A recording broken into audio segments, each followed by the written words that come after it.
Hello and welcome to this career development, the town planning job market. What makes you to stand out breakout session.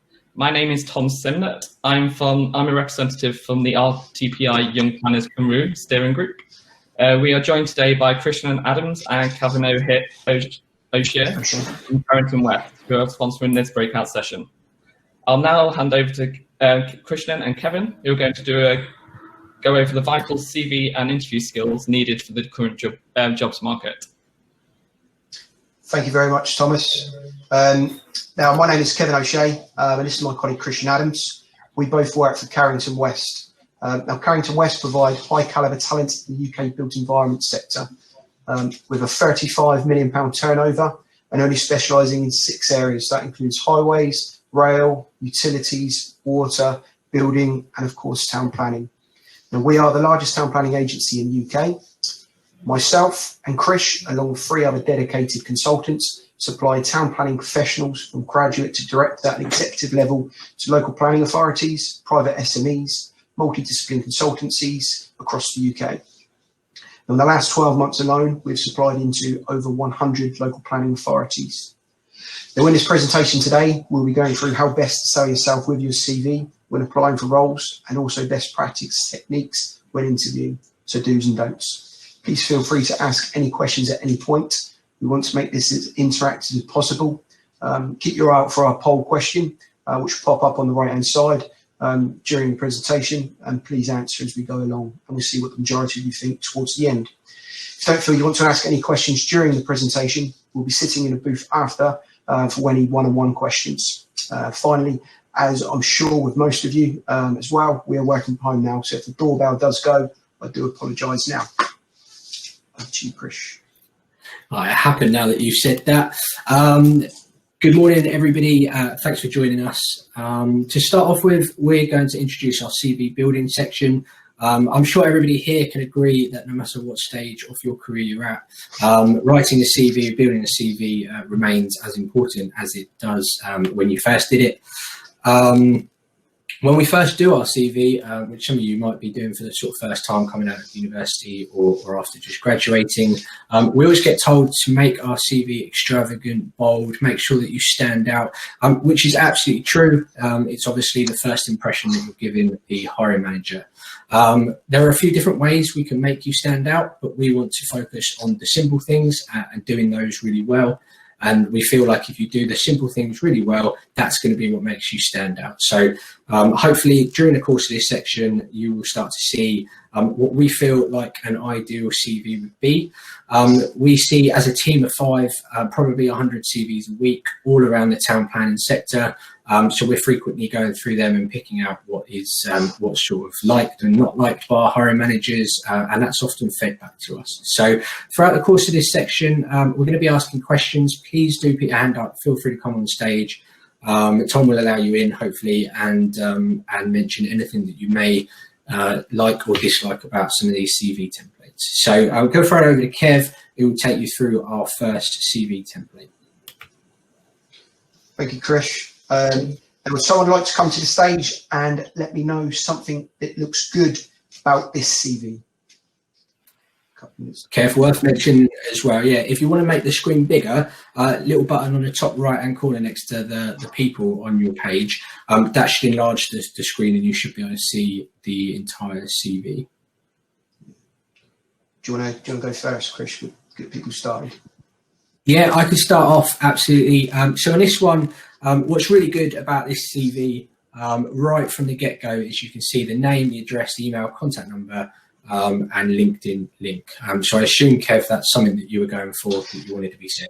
Yes, definitely. So having your contact details on there is very important. Obviously, with this one, we've taken them off. We've just put the titles on there just for GDPR reasons. But that was where they did have their full details there. So you'd be surprised how many people actually send us their CV or apply for a CV without putting their contact details on. And when you apply for a job board, we can't get hold of you that way. So make sure every possible detail is on there. So you've got your address, your email, your contact number, and also it's very good to have your LinkedIn profile link on there.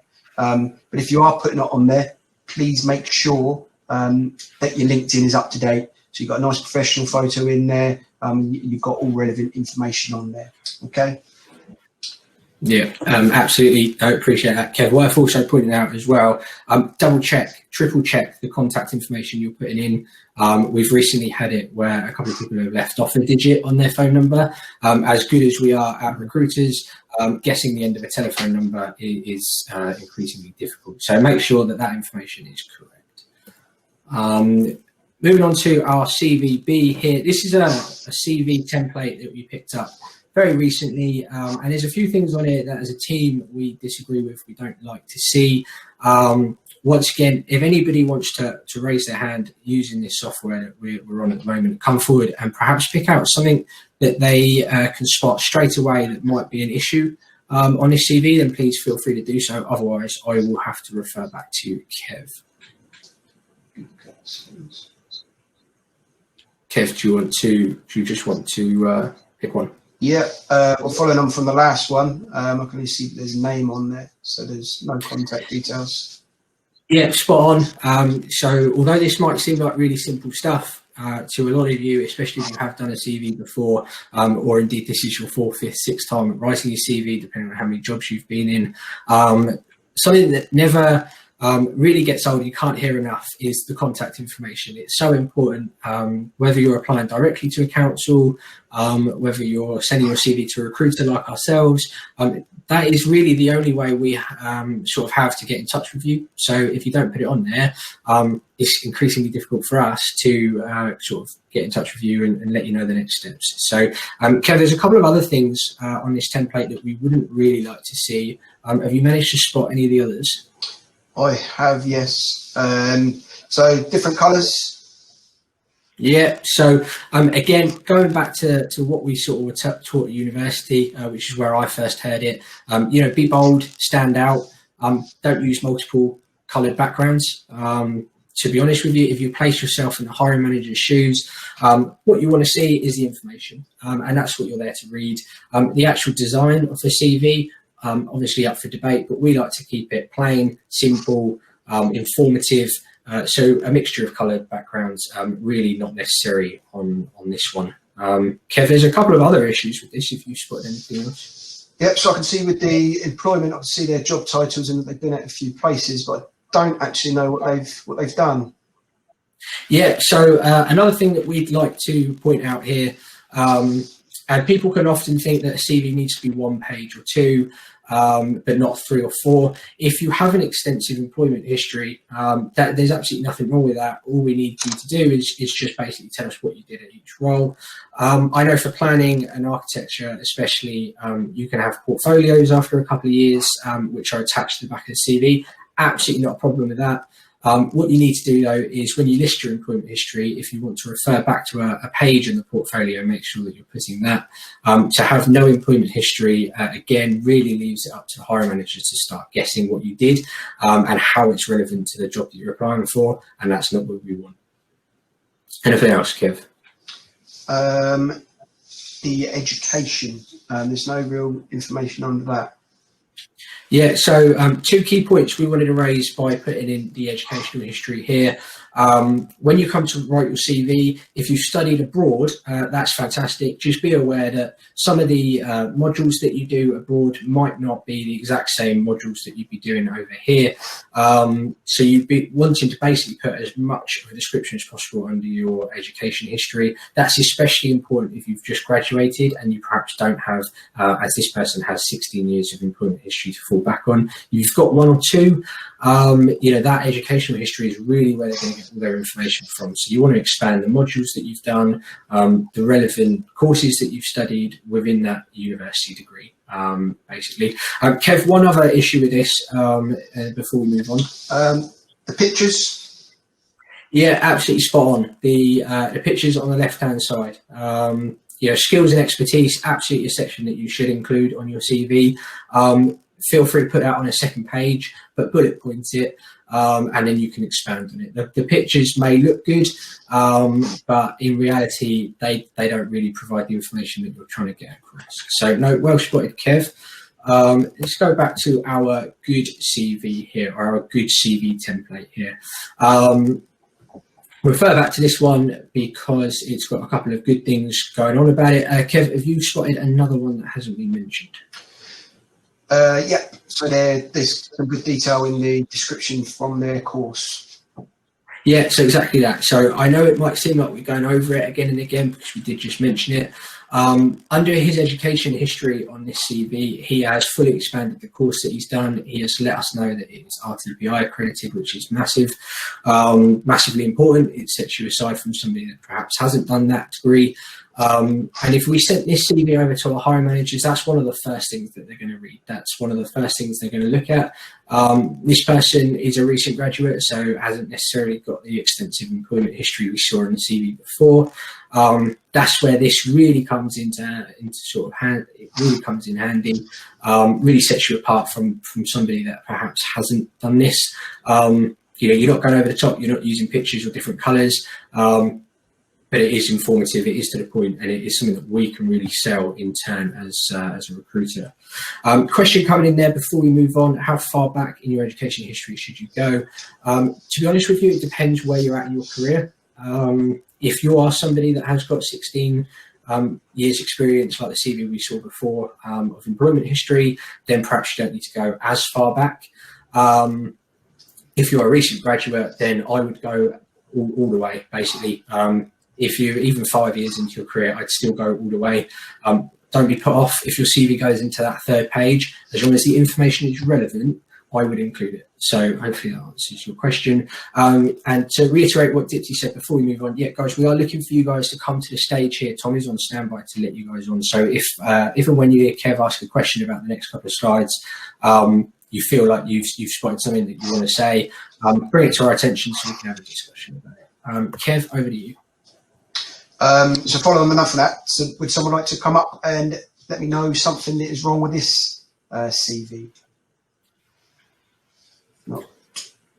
Yeah, to be fair, even if you don't want to come up, if you want to put it into the chat as well, that's something that we will read and sort of go from. But Kev, I saw where you were going with it. I will take the initiative and answer the question. The font at the top of the page seems to be different from the rest of the CV.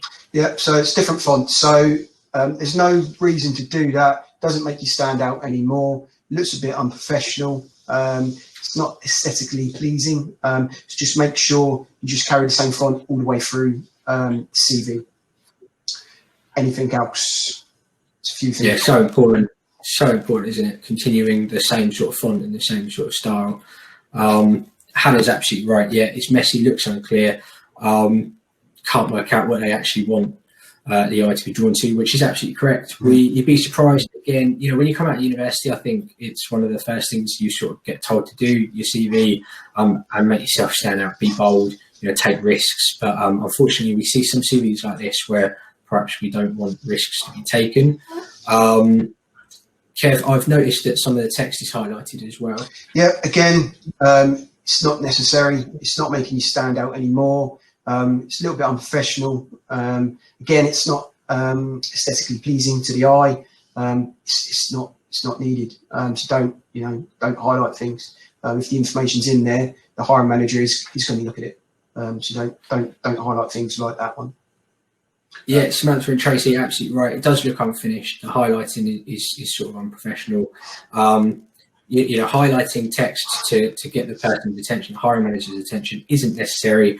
The information should be clear enough and relevant enough that the hiring manager should want to read it anyway. Leaving things in sort of like that, you're right, it does look unfinished. Yeah, Kev, as Tracy's pointed out, the different coloured fonts as well, yeah? Yeah, so different coloured fonts. Again, there's no need for it. It doesn't look professional. It doesn't make you stand out anymore. Just make sure you're doing the same thing all the way through. Just keep it the same colour. There's no need for it.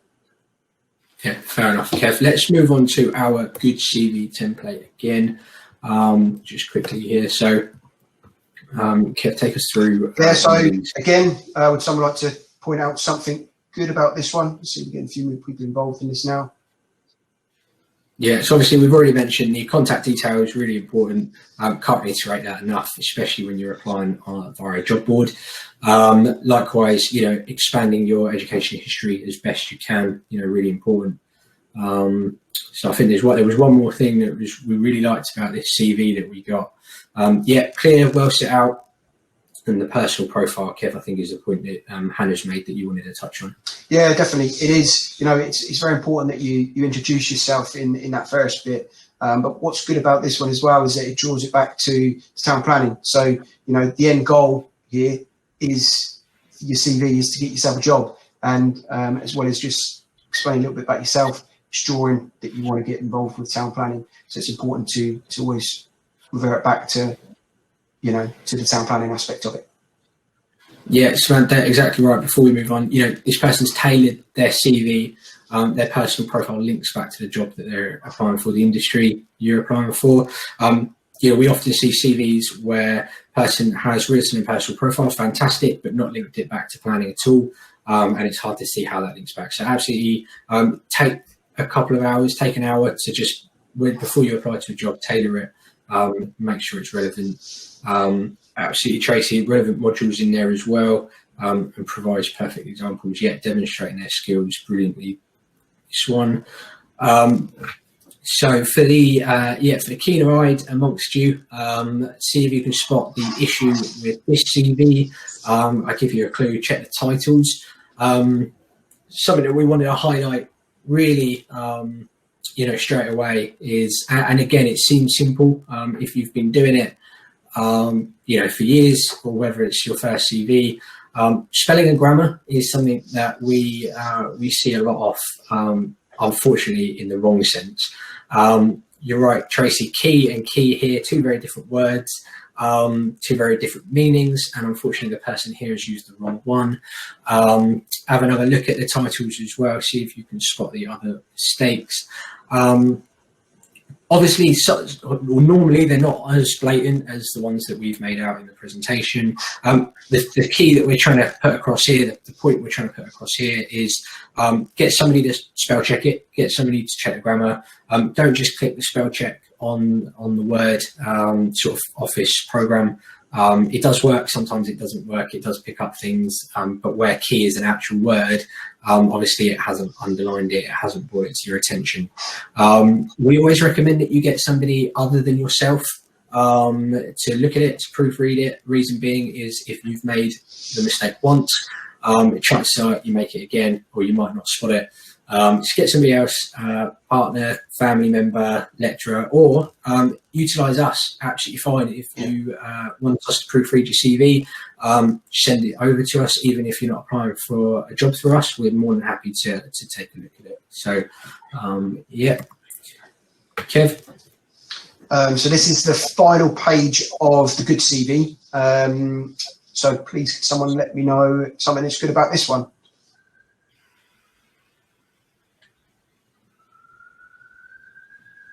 I think it's super important, isn't it, Kev, that you've got obviously personal skills, as we mentioned already, you know, not laid out in the table format. Not laid out as Samantha short pointed out. The layout's clear; it's not in the picture format. He's got all his skills there, but it's not sort of pictured. And then personal interests, Kev, as well.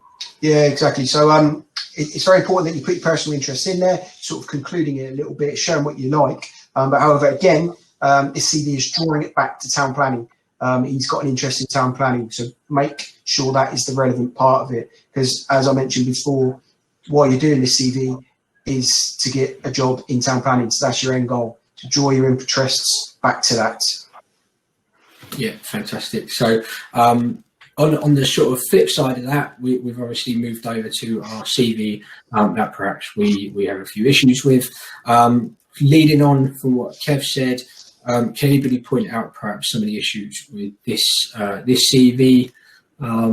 It does link on from what Kev said quite well. It's to do with other activities and interests. This person here, this candidate, has come up with a list of activities and interests that he or she has got, which is fantastic.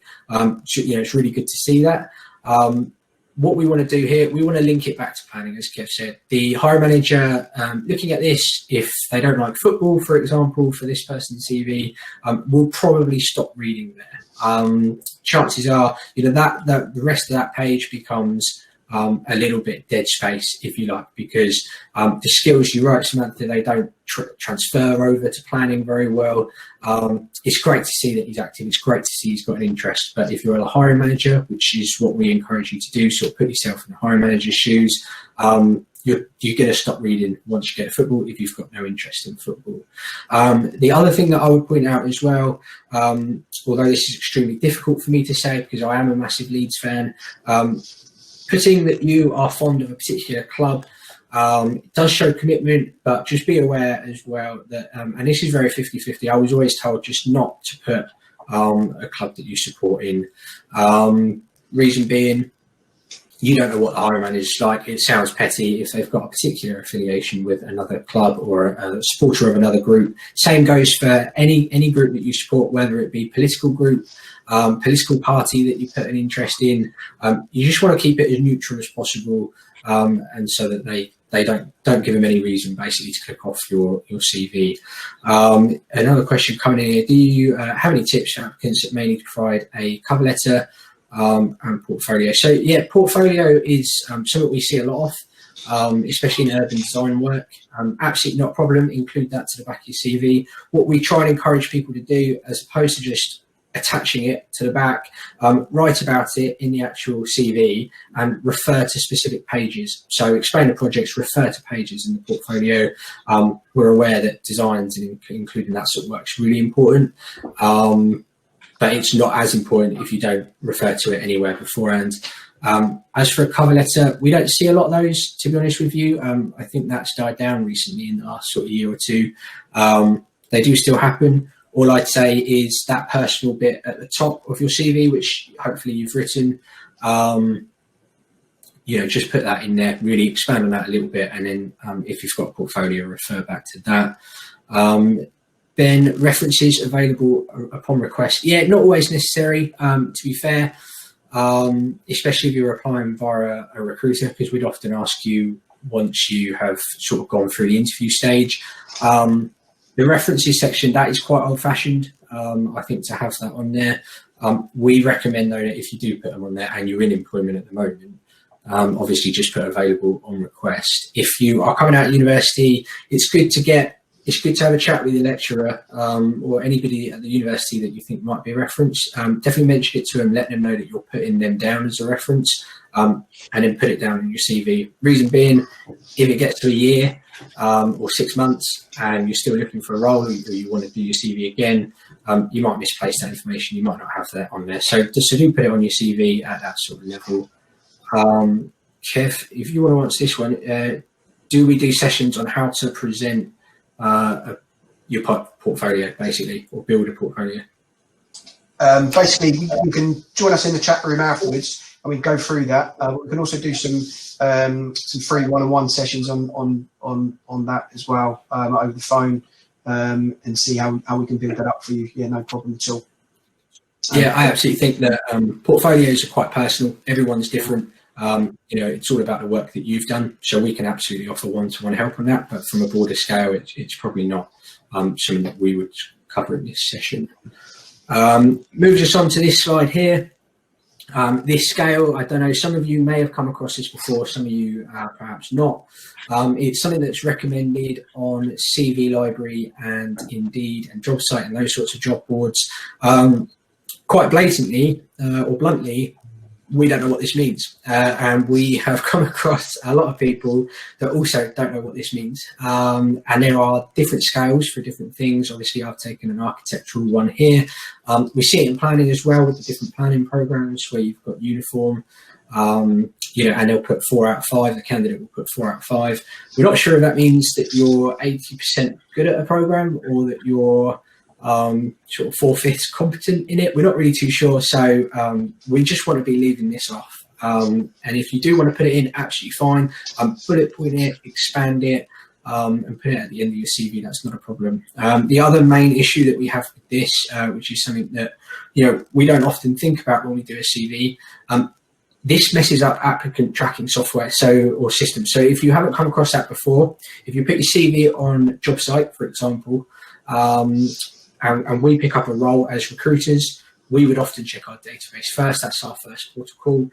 If we're unsuccessful on our database, we would move over to JobSite CV Library. And the first thing that we would do a text search for your CV for one of the keywords for the role that we're looking for. So if we're looking for a planner that needs to use uniform or needs to have experience using uniform, we would text search uniform on CV Library. Now, if the only place that you've mentioned uniform is on a diagram or a picture like this, the applicant tracking software just won't pick it up. So we won't ever see your CV basically on that job search. We might see 2 or 3 come up that have got it in the text. Those are the ones we'll be calling first. In this marketplace, it's absolutely vital that you give yourself every chance to be seen by an employer. So you want to be leaving that out. So to summarise, this is the good CV. So all contact details are on there. It's got your LinkedIn profile. Make sure your LinkedIn is up to scratch. Clients will look at that. It's clear, it's detailed and to the point. All important information about education along with detailed descriptions. It's the same format all the way through.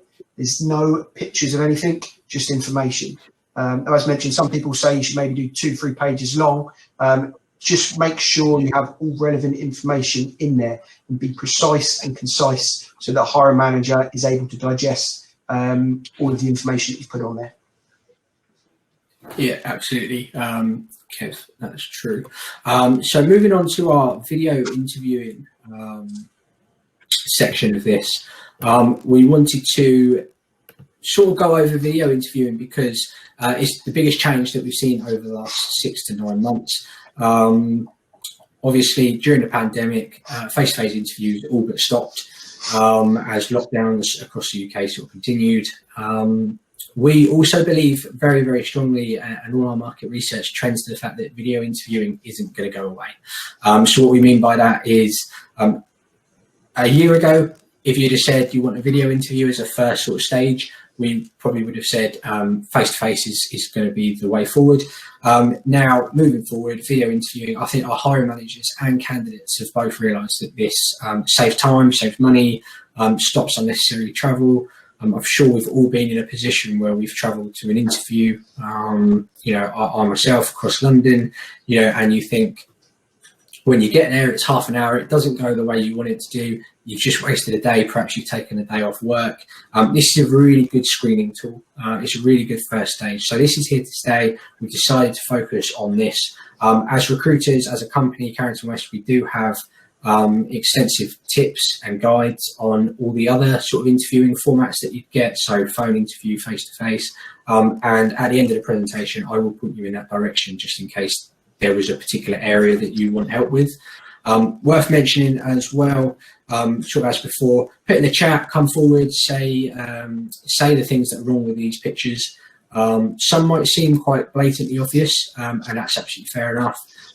We're trying to get across a few different points, so there'll be underlying points throughout these. So moving on to our first one, Kev, if you want to start us off.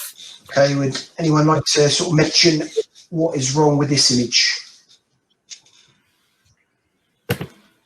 Be nice if you can, guys, because I'm aware that this is me.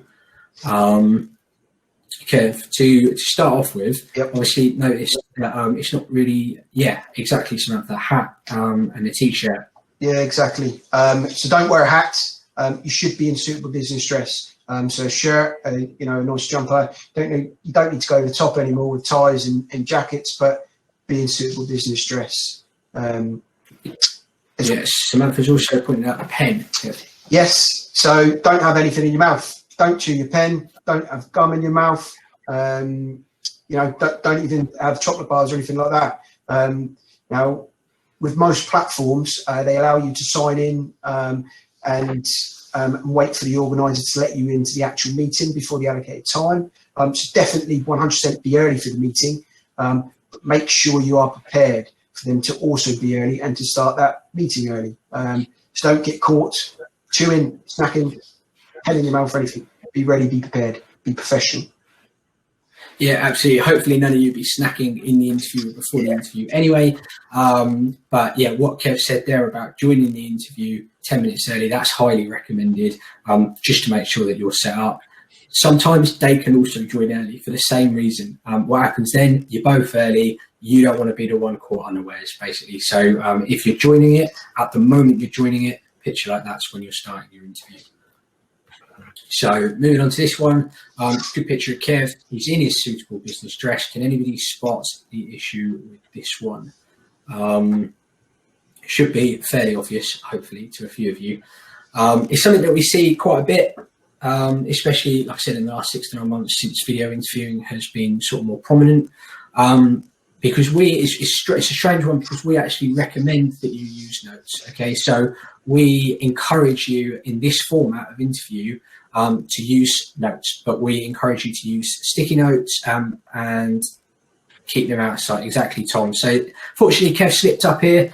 Yeah, he's put his notes on the screen, so it looks obvious, right? So if you were the hiring manager, you're looking at this, okay, this person is using notes, but that's not to say don't use them. Just buzzword, bullet point on your notes, you know, so you can glance at it and refer back to it. So you can remind yourself of a question you were going to ask and perhaps you've forgotten.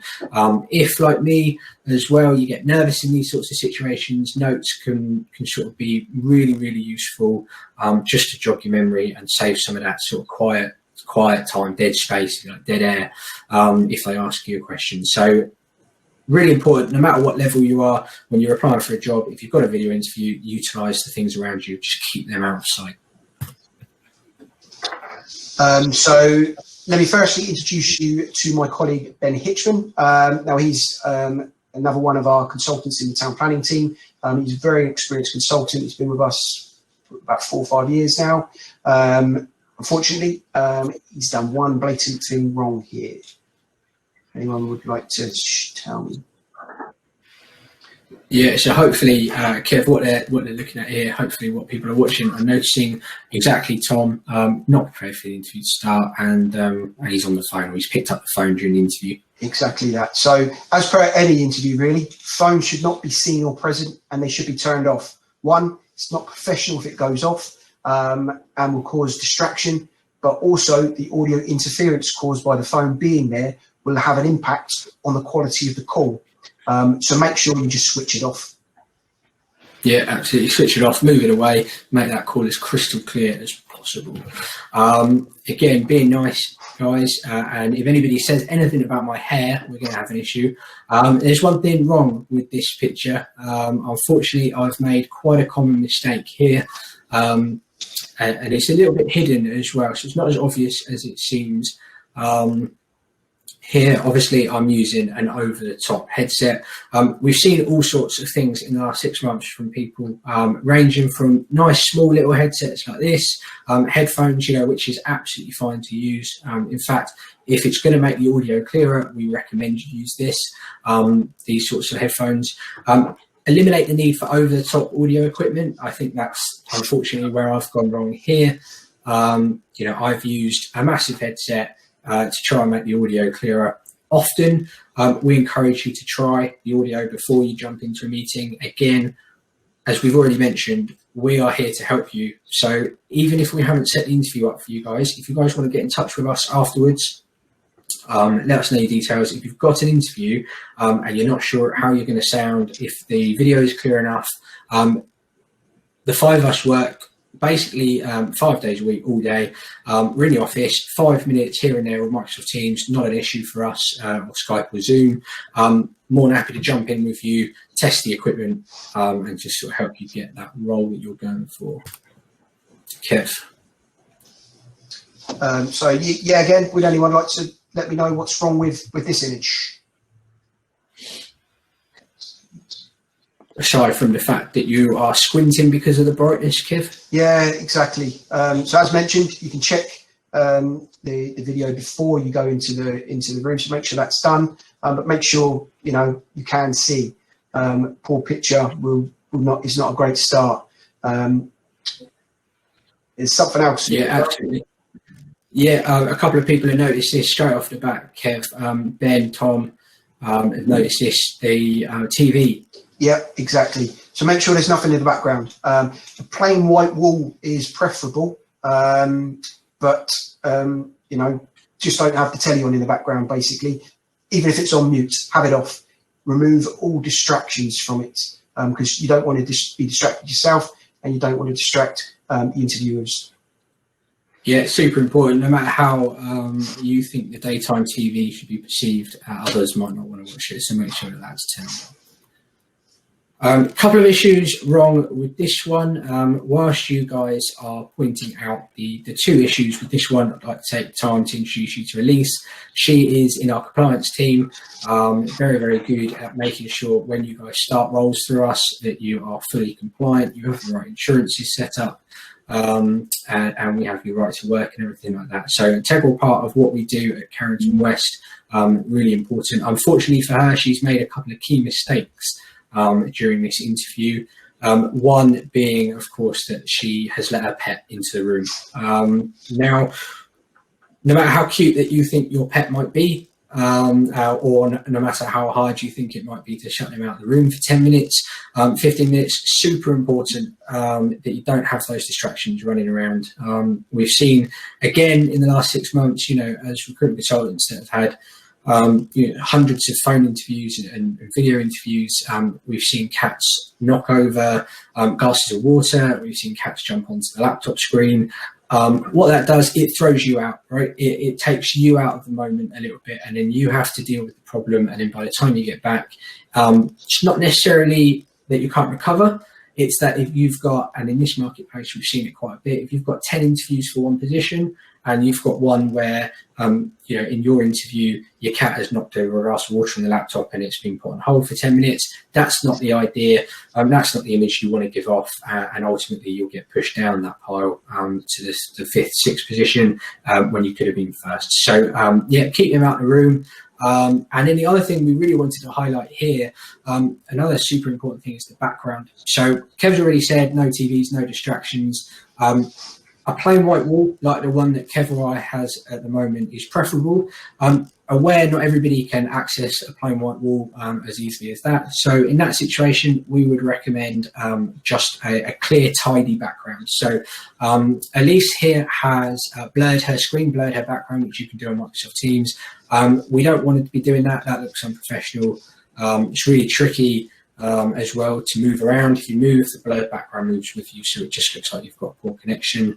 The other tools that you can use on Zoom, although they seem funny and are really good to use recreationally, you don't want to be changing your background to that of a skyscraper. You don't want to be changing your background to suggestion on the beach. We've all done those jokes, and trust me, that is not going to be what makes you stand out. You want to just tidy up your background or a plain white wall. So hopefully you guys, if you haven't thought about that, will start to. So again, fairly obvious, but does anyone want to quickly tell us what is wrong with this one? Again, go easy, because I'm aware it's a picture of me and I'm watching, and I do take things to heart. Yeah, okay, so a couple of people I think have recognised that cutting off of the head. Yeah, that's it. So make sure the screen is lined up. Now, again, most platforms you can check before the meeting. And again, we're more than happy to do a test run beforehand, obviously free of charge, even if we're not the ones setting up the interview. It's also important if you're using a phone or a tablet, or I suppose even a laptop, then it's on a steady surface. You don't want to knock it, and it becomes unstable out of picture during the interview. And we had someone fairly recently that was using his laptop. Wasn't on a steady surface. He sneezed. That was all he did. And unfortunately, it knocked it off course. And he was in all sorts of trouble for the sort of rest of the interview there. Yeah, super important. If you're holding your phone, don't put it down. Really make it as steady as possible. There's nothing worse than being in an interview, being in the swing of things, and then something out of your control knocks your camera off, knocks your iPad down, the stand falls off. And that's really hard to recover from. Again, 2 years ago, if you were the only one going for the job, it might be a different story. Now, where it's such a contested marketplace, which it is, unfortunately, because of the pandemic and the sort of fewer jobs that we're seeing, super important you make every sort of moment count with them, and you don't want to look unprofessional. So going on to our perceived good picture. So this is something that if we saw you when we joined Microsoft Teams looking like this, this is good. Kev is business dress. He's got a plain white wall. The brightness isn't too bad. The laptop looks steady. There's no need for any audio equipment. No over-the-top audio equipment. He's tested that. He's confident in himself. And of course, he's greeting them with an albeit creepy smile. We fully expect that if you start your video interview like this, then you will have a very, very good interview indeed. Kev, moving on to the other interview short tips briefly. Yeah. I know you wanted a phone interview. Yeah, so as Chris mentioned, video interviewing has taken priority. However, telephone and face-to-face will still continue to happen. So I'll just go over a few tips for telephone interview. So it may be obvious, but if they are calling you, make sure you're the one who answers the phone. Now be ready, be prepared for them to call early.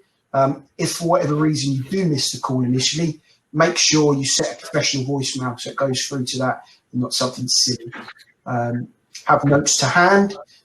Make sure you're in a quiet place with signal and a fully charged phone. Also important to turn off your call waiting so you're not interrupted or distracted whilst on the call. Now listen to the questions. Don't interrupt. Think about the questions. Don't leave too much dead air. Ask them to repeat the question if you want a little bit more time to think about it. As mentioned, remove all distractions. So make sure the television's off. Make sure pets are away. Make sure family members are out of the room. Also, as mentioned before, no smoking, no chewing gum. Perhaps important to maybe have a glass of water with you in case your mouth gets dry. Also smile and sit up straight. That will change the tone of your voice, make you come across a lot better. Now, importantly, don't treat it differently from a video or face-to-face. So don't get up and be in your dressing gown. It's harder to feel and perhaps sound professional if you're not looking at yourself. And also, it goes for all, but ask what's the next steps in the process. So when and how will they follow up with you for feedback from the interview? Yeah, that's super important at that point. Kev, like I said, if you, a little bit like me, perhaps you're glad the interview's coming to an end. You've done it. It's fantastic. You miss out those last few vital points that you need to make, which is, as Kev just said, what are the next steps? How will I get feedback? It's nothing worse than putting the phone down and thinking, I should have said that. So if you do struggle, with that sort of thing or with nerves, write that down, have that in front of you. Really utilise the benefits of a phone interview and everything that it can bring. It's a little bit different face-to-face interviews. Obviously, at the moment, we're not seeing too many. We have done over the 6 months. We have still seen, especially in London, some of the guys still go in for a face-to-face interview. It is a little bit different to what it would have been a year ago. So I'm going to take you over a few tips just during this sort of pandemic and this lockdown period that we find ourselves in. If you get invited to a face-to-face interview during this time, it's good to obviously dress suitably. It's good to wear a mask if you're able to, all the time that you're in the building. To be honest with you, the thing to focus on when you go to a face-to-face interview during this sort of tricky time that we find ourselves in, you want to make sure that the interviewer is as relaxed as possible, is as comfortable as possible. So if you're going into an office building, especially the size of some of the ones in London, you want to be wearing your face mask all the way around the office. You want to be using the antibacterial sort of gel soap that they give you in and around the office. Don't do what I do when I go into a restaurant, which is then end up sort of smearing it all over my arms because I've put in too much. Just a small dot, just to make it look, even if you don't feel like you should be, like you're doing the right things, like you're making them feel as comfortable as possible. Bring examples of work that you've done. That's really key. If you're a graduate, any work that you've done over the course of your sort of degree, fantastic to bring in. If you've done work experience, also bring that in. If you already have been employed and perhaps you're looking for the next step in your career, anything that you can do to sort of put your point across further. And also it's a really good icebreaker as well. Handing themselves something at the start, you start to talk about it. It can sort of start the interview off on the right positive foot, which is really good. Don't be afraid to take your pen and paper in. I think that's another myth that we're keen to dispel. I was often told, don't bring in pen and paper to an interview. It is good, just keep it brief. Maybe write down the questions you want to ask at the end. Don't feel like you can't. Kev has mentioned a couple of times throughout this presentation, and it goes the same with face-to-face interviews, no phones. There's nothing worse than having your suit pocket or dress pocket ring or handbag ring during an interview. It's hard to recover from that. It really is, and it's so simple. And although you can laugh it off, you'd rather not be in that position. I've been in that position myself. Your heart's sunk when you've realised it's yours. Just best to turn it off before you go in. Arrive early as well. We always recommend that. We always recommend to arrive early, whether it be a video interview, a phone interview. Be prepared for them to be early. Be early. With face-to-face recently, it has changed a little bit because we've asked people to be early. We've asked candidates to be early, but not so early that they're standing outside, because in London, especially in the local authority buildings, they're working to sort of 10, 15, 20% capacity at the moment. The reception area that you might wait in ordinarily might be closed. You might be asked to stay outside the building. So just factor that in as well. Obviously, if you're going through a recruiter, ask them. They should know the office layout. They should have an idea as to where you can wait. And check the weather as well. Another sort of thing, even if you're driving or if you get in the tube, check the weather. There's nothing worse than having to sprint through the rain to an interview and then turning up absolutely drenched. You want to be taking your umbrella. Doesn't become professional to take a coat either. Just make sure you're taking it and you're looking dry when you get in. So we have extensive guides on video interviewing, phone interviewing, and face-to-face interviewing. Obviously, throughout the course of this presentation, try to make it a little bit light-hearted in comparison to perhaps what it could have been. Obviously, CV building, not the funniest of subjects to talk about. Likewise, interviewing. So we've got guides on how you can improve all three of those areas. So on the next slide, I'll put up an email address where you can get in touch with if you feel like you would benefit from that. We've sort of mentioned it throughout the presentation as well. For anybody attending this session, for anybody attending this conference, we have set aside time to dedicate to your guys' CVs and interviewing. So if you want to email your CV to planning@carringtonwest.com with the subject Young Planners, event Young Planners Conference, we will be glad to take a look at it, provide feedback, and we've set this up. This is going to be a free service for anybody that's attended this event. So we will critique your CV, so hopefully you're not too feel too special about that. We're just going to recommend changes that you can make that our hiring managers have pointed out would really make you stand out and put you in a really good stead to sort of get the role that you're applying for. Likewise, if you deal with nerves or you don't have experience of phone interviews or face-to-face interviews or phone interviews, get in touch with us. There are ways in which we can help. We're happy to sit on Teams with you, 10, 15 minutes, test the audio equipment, like Kev said, test the video equipment that you've got, test your signal, or just have a chat about what it is that you have coming up.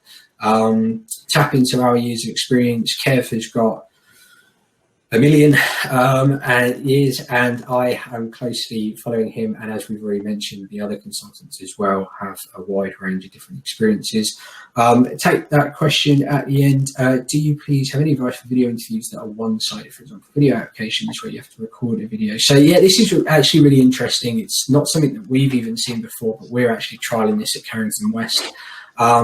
We have a software at Carrington West now where when you send in your CV, you will record yourself answering 3, 4, or 5 typically sort of found questions in an interview in town planning. We would record that, and then when we send your CV to a job, we would send it with the recording, and it would be like a pre-interview sort of stage. Really grabs their attention. It's really good, and it's becoming more prominent.